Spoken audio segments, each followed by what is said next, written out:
Hi, welcome to Attitude of Altitude, Mindset of Happiness. My name is Floria, founder and CEO of Recognize Your Potential. Thank you so much for being here, for joining us. Whether you're seeing us on video or on audio only, you know we have a special guest today. My dear friend and neighbor, Bonnie Zinn. And I am so pleased to have you here. Welcome and thank you for joining us today. Thank you for having me.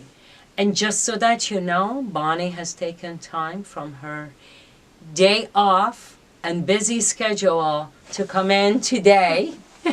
So thank you, to be tortured by me and be put on the spot, literally and figuratively. The reason Bonnie was invited here is that she has her own story through her own words. And we thought it makes much more sense for you to hear her story the way she says it, rather than through my words or my lens. And Bonnie has really created the life that she is living now. And she is an amazing person. From the day one that we met, we have just connected so fantastically, and I love her very much. So I'm going to pass it over to Bonnie just to get introduced. Tell us how you want to get started. Tell us about your story of the last 20 some odd years. Okay.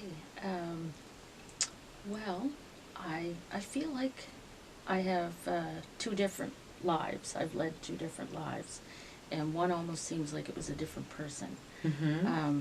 I was down on myself. I felt very lonely. I had the idea in my head that I was brought up with as a child, that you're going to get married and you're going to have children and that's going to be the life you're going to live. But it didn't work out that way, and I had a number of not very nice relationships, and I felt like I was just there. Mm-hmm. I felt like things were happening to me, and I felt sorry for myself a lot of the time. I was very negative, and I felt that this knight in shining armor was going to come around the corner and rescue me, and everything would be okay. So I was sitting, I remember the day, I was sitting at home, a single mother, watching Oprah, and feeling like, I'm just here. I'm just here. I'm just one of those unfortunate people who just goes through life, and I'm really nobody. And Oprah had a special guest, and she said, the phrase that I remember was, if you're waiting for someone to rescue you, you're going to be waiting forever. Mm-hmm. And a light bulb went off in my head, and I thought, oh my gosh, I could make my own life. I could be happy. I could choose to be happy. I don't know how everything all lined up to be that, to lead to that magical moment, but I had a shift. My thinking just shifted. I became my own. I started to treat myself the way I thought I should be treated. Uh-huh. And I went out and bought myself a vase. I bought myself flowers. I went out for brunch. I started talking to myself in the mirror and telling myself, you're beautiful, you're smart, you're funny, or whatever I felt about myself at the time. What I knew about myself, that I thought I knew about myself, but maybe other people didn't know it or didn't see it, and so I learned. I fell in love with myself. I became my own best friend. I became my own partner in life, and I just shifted to realize that I'm in control of my life. I'm in control of my destiny. Nobody has to do anything for me. It's all me. So Very interesting. And you had no idea, you didn't know about affirmations per se. no, You just yeah. went ahead and did it. I don't know if I had heard but didn't. Mm-hmm. I don't remember.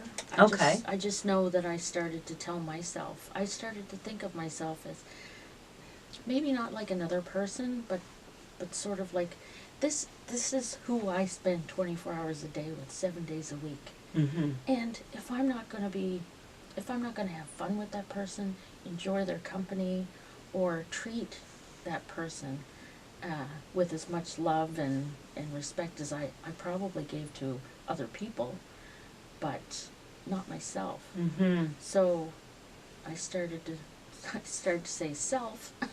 Uh-huh. You know, I love you. You are good. You are Yes. smart. You deserve. Yes. You deserve the very best. Mhm. And I would have visions of how I wanted my life to be in the future. Mm-hmm.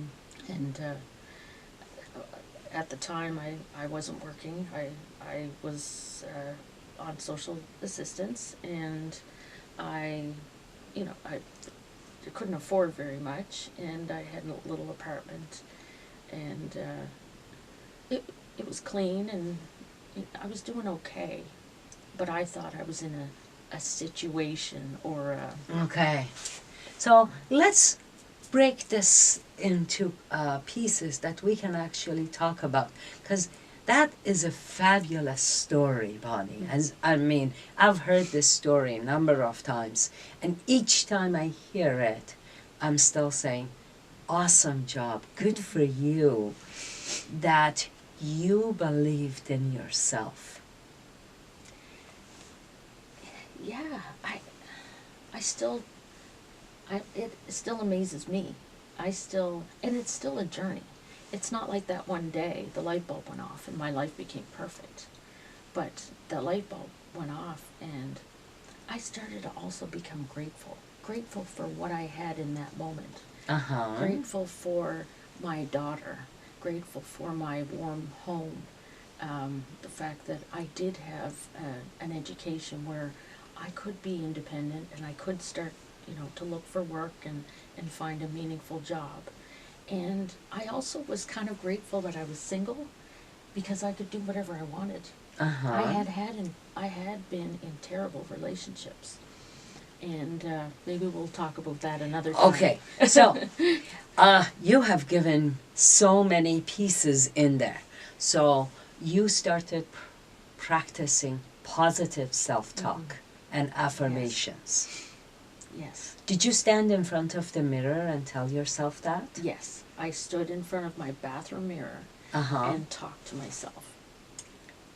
Did you do it like once a week, once a day, several times a day? How often were you doing it? I think in the beginning I did it every day. Every day? Every day. And every time I felt that I needed it. Uh-huh. And it works. It works. It works. I can't explain it. I mean, but I knew that I fell in love with myself. Mm-hmm. I told myself what I felt about myself, and I believed it because it was true. It was true. I knew it. Of course it is true. So it just reinforced, I guess, maybe something that was deep down. Yes. That I needed to hear. Yes. Or that I needed to use Mm-hmm. to propel myself to do better for myself. Mm-hmm.